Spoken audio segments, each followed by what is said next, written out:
Kesbangpol, dan memang banyak aspek pencegahan gitu ya. Ada aspek apa tadi Pak? Ada FKDM, ada FKUB dan lain sebagainya. Tapi saya ingatkan, nanti saya minta perspektif dari teman-teman Densus dulu ya. Densus dulu, Mas.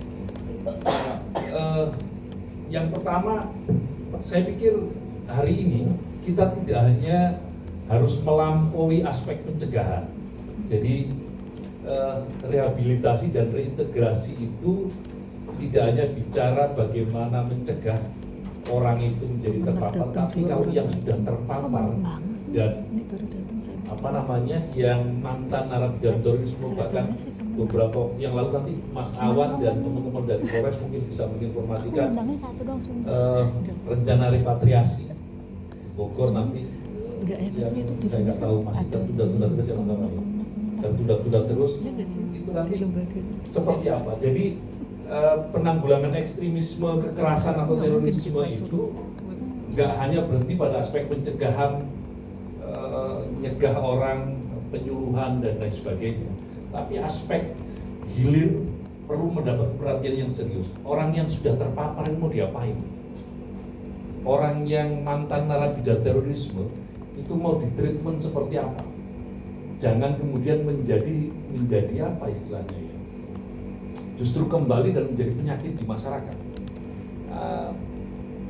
Yang kedua, yang berikutnya Mas, karena kita itu sekarang menghadapi itu Pak, yang tadi sampaikan Pak Acep itu, hambatan kultural atau stigma sosial itu melekat di masyarakat itu nggak kelar-kelar.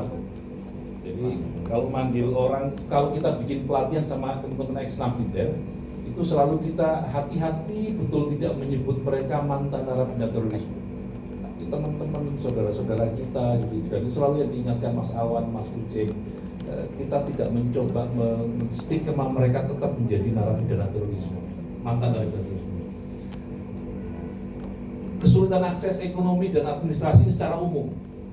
Ada nanti setelah ini saya minta Mas Uceng memberikan perspektif pemetaan di Bogor yang jumlahnya mungkin sekitar 56 ya Mas, termasuk keluarga?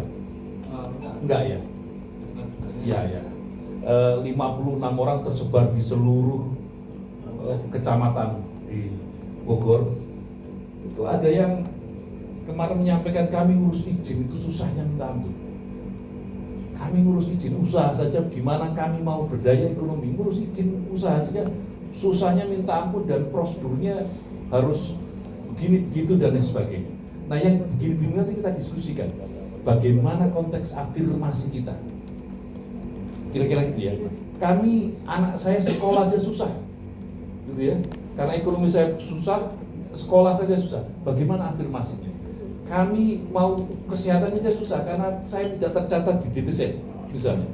Nah, yang begini-begini kan harus kita diskusikan dan ada orang yang harus berdiri di depan untuk mendiskusikan dan merawat itu. Kalau nggak bisa DTC seperti apa? Misalnya dinsos seperti apa dan lain sebagainya.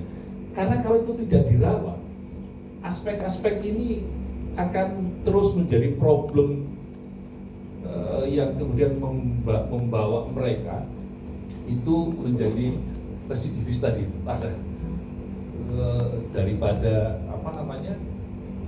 hidup saya seperti ini saja ya sudahlah, kuserahkan saja ke kira-kira kan gitu ya.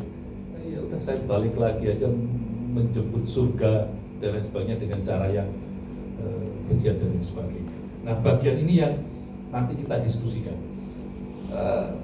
Saya minta Mas Awan dan teman-teman Polres mungkin memberikan perspektif urgensi pemetaan kebutuhan teman-teman ex-napiter ya, dan terpapar itu seperti apa dan hambatan-hambatan sampai seperti apa.